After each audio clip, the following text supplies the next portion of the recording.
Hi everybody, Donna back in Donna's Dreamworks, and we're going to finish our card organizer, or whatever we're planning to use this little book for. I'm going to bind it today and finish it up, and then that'll be the end of this project, and next week we'll begin a new one.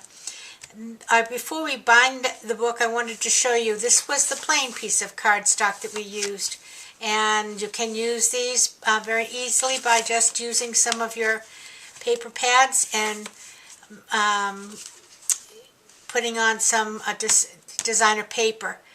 The papers on this were, this is, if you remember, this is 6 inches by 8 inches. So I just came in an eighth of an inch or a quarter of an inch for the designer paper, and the paper doesn't have to go all the way to the bottom, because once this is bound you're not going to see inside that pocket. While we were gone, before we came back, I did do a little more work on my book. We had wrapped the covers last time, and I did put a little bit of design on the front of it. It's not really the kind of book you put all kinds of embellishments on, so I was kind of conservative. This was an owl that I did on my Cricut. I'm sorry. This was an owl that I did on my Cricut Explore, and I'm very new to the Cricut Explore, not even quite 2 weeks, so it certainly has been an experiment for me. I'm enjoying it, but I have a lot to learn yet. But the word cards and the owl I did cut out from the Explore. I also lined the inside of my pages, my covers, okay? And on the front cover, what I did is create just a little slash pocket, nothing spectacular, but it's just enough that you could place some address stickers and maybe a little sheet of stamps, so that when you're doing your cards, you've got everything right there to complete the task. Okay, so let's get on with binding the book. Now, I did this, or tried this once, and I really messed it up.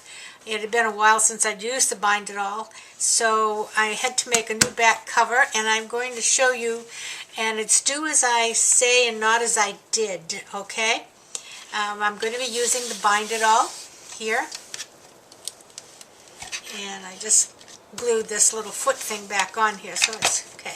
The Bind It All comes with some pretty good instructions. If you look on the side, you'll see some letters, and they denote if you're doing an open cut, a continuous cut, cover cut, or the inner pages cuts, A, B, C, and D. And when you do the cover, you're supposed to set this on C. So that's what I shall do, okay? And then I'm going to put my cover in, and it hits a stop, and you can't go any further than that when you have this on D. So you're just going to, and I put my hands in the front, that will not reach your fingers, so you can anchor your hands there. Okay, now what I did before is turn it around and do it this way again. It doesn't line up the holes correctly. So what you have to do is take this off of your cover, put this back in, and when you had it on the cover, you saw, let me just bring it back here one more time to the C, okay? When you had this cover in, you could see that it lined up to the edge of this machine, okay?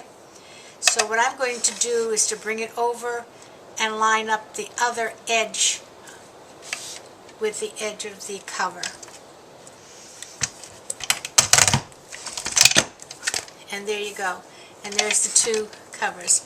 And they will line up pretty well. Okay? Now to do the inner pages, I did the same thing with the first page. First of all, you're going to put it on D. D, D, D, D,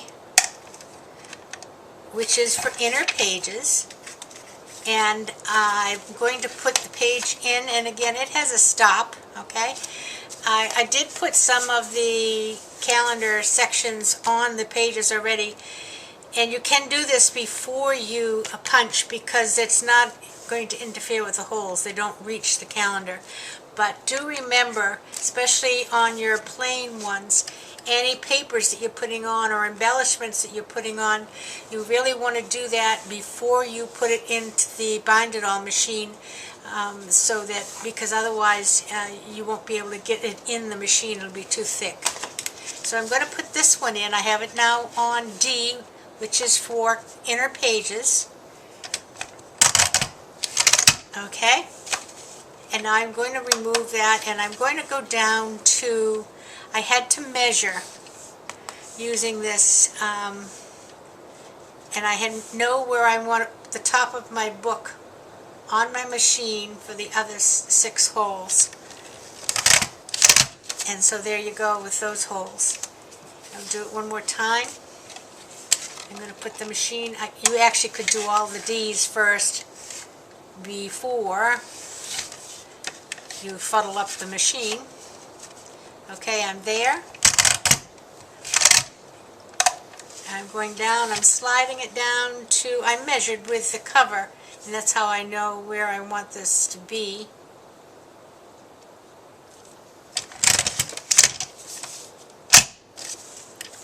And there you go.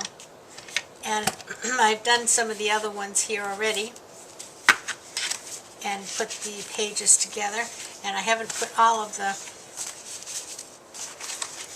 calendar pages on yet.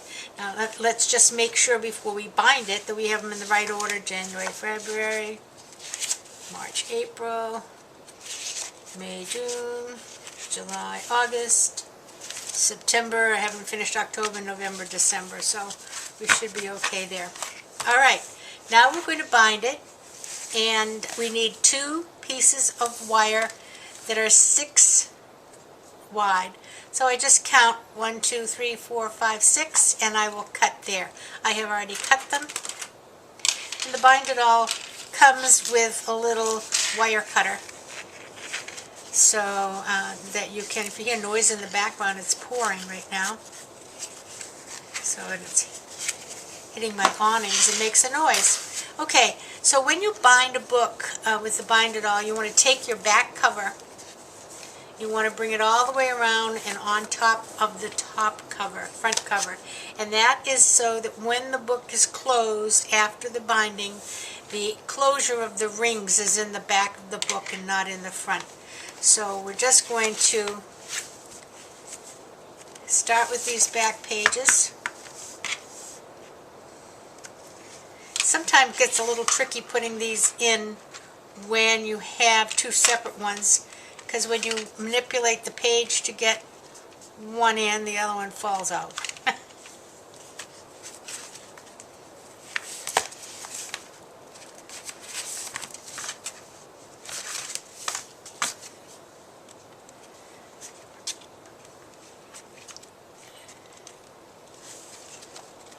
Okay. And I'm going to attempt to put a link in the bottom in the description area for these little calendar cutouts that should bring up a PDF file that you can just print from. I've not done that before, so it'll be a first attempt. Now I'm going to put the 2 covers, the top covers here.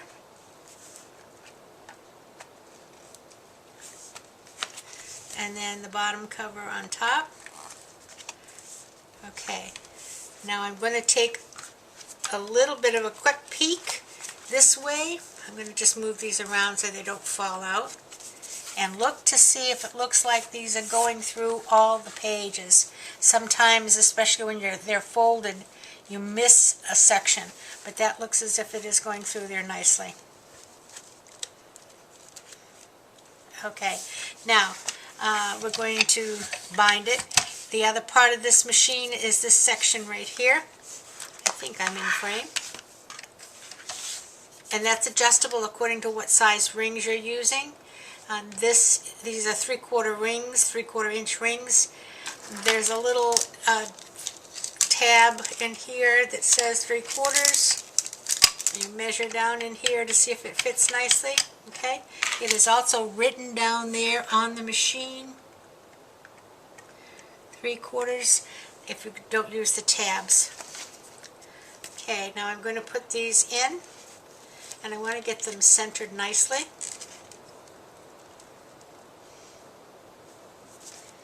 Okay, and we'll do one at a time. I've got them down at the bottom, and I'm going to push the machine in.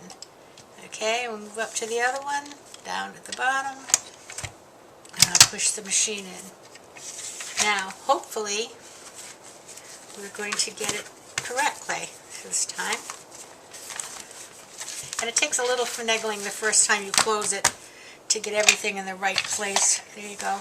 But once it's done, there you go. It's all bound nicely.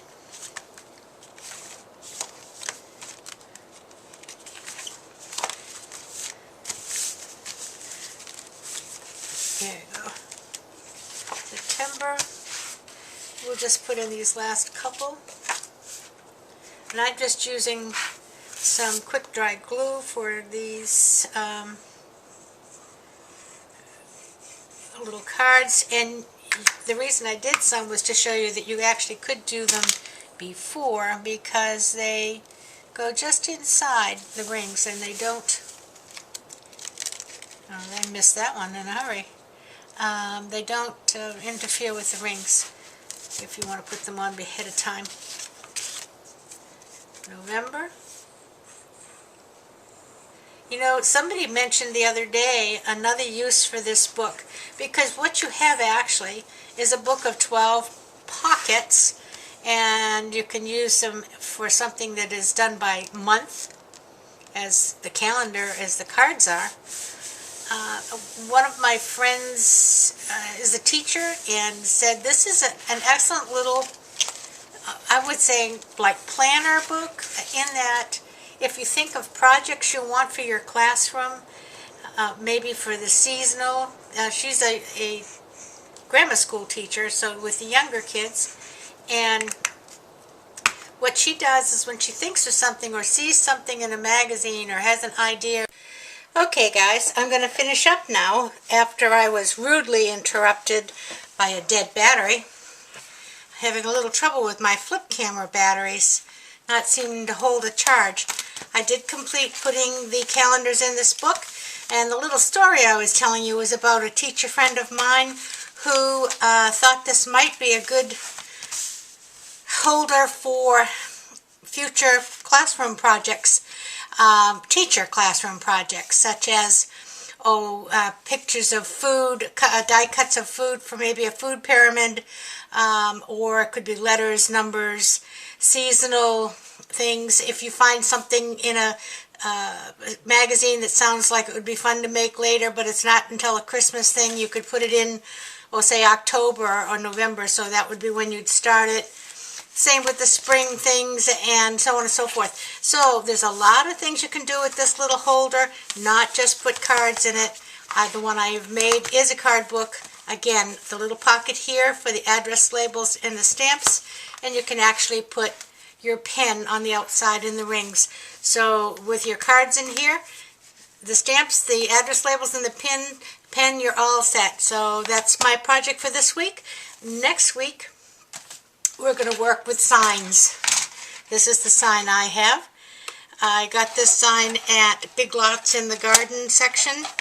You might still be able to find something like that there, but I'm sure you can find these little signs in a lot of places.